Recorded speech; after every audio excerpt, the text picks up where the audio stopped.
Yes, reka nongere mbasuhuze ari nako mbaha ikaze mwe mudahema kubana natwe hano kuri iyi chaîne ya Icyizere Family TV mu makuru n'ibiganiro tugenda tubagezaho umunsi ku munsi.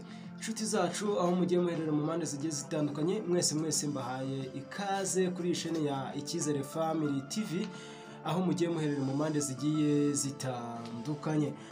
Uyu munsi rero na ayahe makuru tugiye kurebera hamwe, ni amakuru arimo akura imitima benshi cyane. Impamvu ari kubakura imitima nuko bazi icyo bahuriyemo nacyo.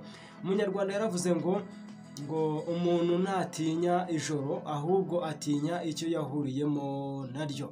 Bivuze ngo rero ni icyorezo cya COVID-19 cyongeye kugaragara mu gihugu cy'u Rwanda. Ikigo cy'ubuzima RBC cyatangaje yuko mu Rwanda ejo ku itariki 9 z'ukwezi kwa gatandatu umwaka wa 2025 hagaragaye umurwayi urwaye icyorezo cya COVID-19.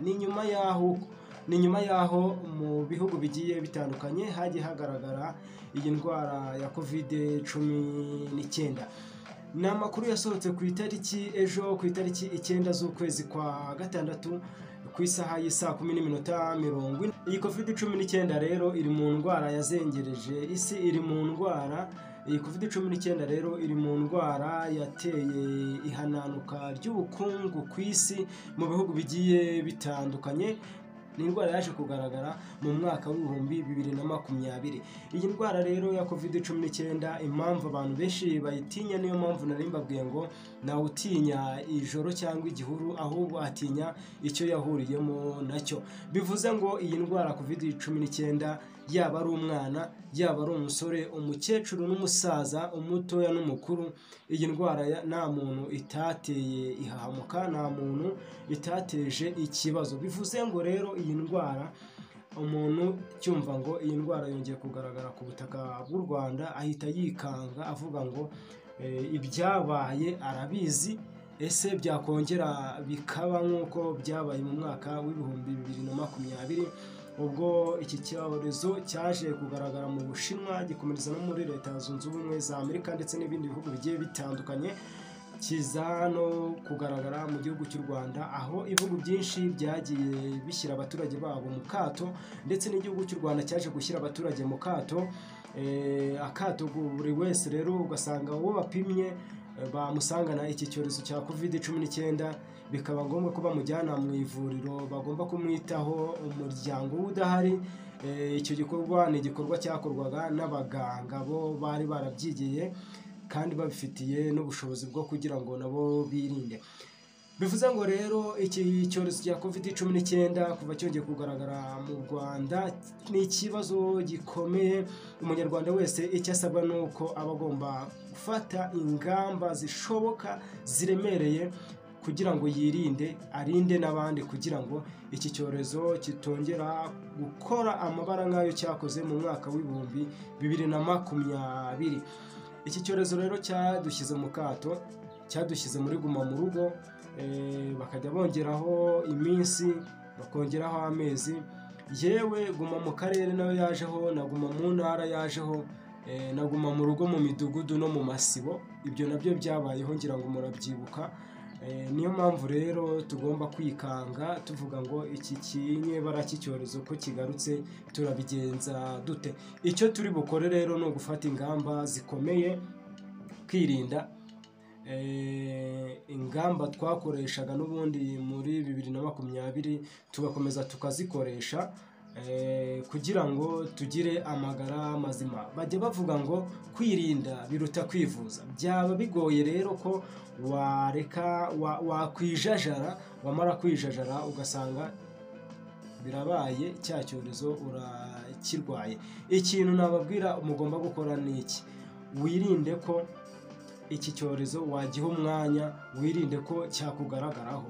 Icyo bisaba rero ugomba gukora ni uko ugomba kujya ukaraba amazi meza ukoresheje isabune, ni uko ugomba gukoresha umuti wabugenewe sanitizer, akaba ariyo ujya ukoresha mbere y'uko waba ugiye mu modoka ukajya ukora ku modoka aho abandi bagenzi bagiye bakora.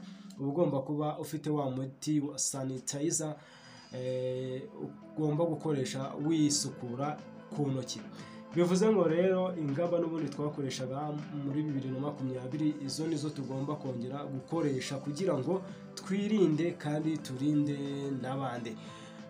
Bivuze ngo rero nahanjye nahawe buri wese aba ijisho rya mugenzi we, cyangwa se buri wese yibere ijisho rye ry'ubuzima bwe, kuko niba wibera ijisho ry'ubuzima bwawe uzabasha kwirinda kandi urinde n'abandi bahura n'ikibazo cy'uburwayi.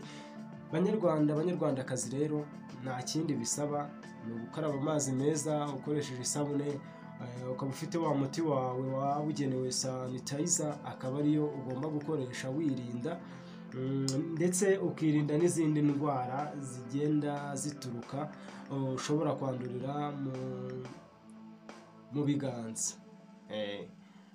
Njyewe mu bintu byangoraga muri COVID-20 COVID iza, ikintu cyangoraga ni ukwambara agapfukamunwa, kuko kangiragaho ingaruka. Urumva, niba ufashe agapfukamunwa akambaye, umwuka nzi neza ko hasohoka umwuka mubi. Iyo duhumeka twinjiza oxygene tugasohora umwuka mubi.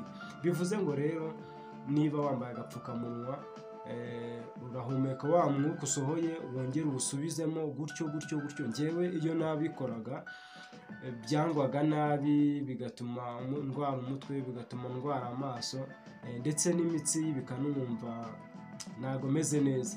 Rero icyo ngomba kwirinda ni uko ngomba kwirinda ko icyo cyorezo nagiha inzira kikamberaho, nkakibera ikiraro cyambukiraho kijya ku bandi. Kuko nitwirinda tuzirinda gusubira muri guma mu rugo, tuzirinda gusubira muri guma mu karere na guma mu ntara na guma mu mujyi wa Kigali. Abo mu mujyi wa Kigali bo barabizi, bazi ibyo bahuriyemo nabyo. Abo mu ntara bo wenda ntabwo byari bikaze bya cyane, ariko iyo wasohokaga ugiye guhaha ku isantere cyangwa ugiye muri karitsiye, ugasanga mu marembo aho imidugudu igenda ihanira imbibi hagiye hari youth bagomba cyangwa se abadaso, cyabaga ari ikibazo. Rero ibyo ngibyo tubyirinde, hanyuma dukomeze kugira amagara mazima. Biteye ubwoba ariko biranoroshye kubyirinda. Murakoze cyane. Niba ari bwo mukigera aha ngaha, reka mbasaba ngo mukande subscribe, share na like na comment, hanyuma ibiganiro byacu bijye bibageraho 5/5. Turabakunda cyane, niyo mpamvu tuba turi aha ngaha kugira ngo tubagezeho amakuru agiye atandukanye agezweho, kugira ngo ibintu bikomeze kugenda neza cyane. Mwakoze cyane kubana natwe. Amakuru yacu nakagaruka umunsi ku munsi. Yani inshuti Isaac ku Cyizere Family TV.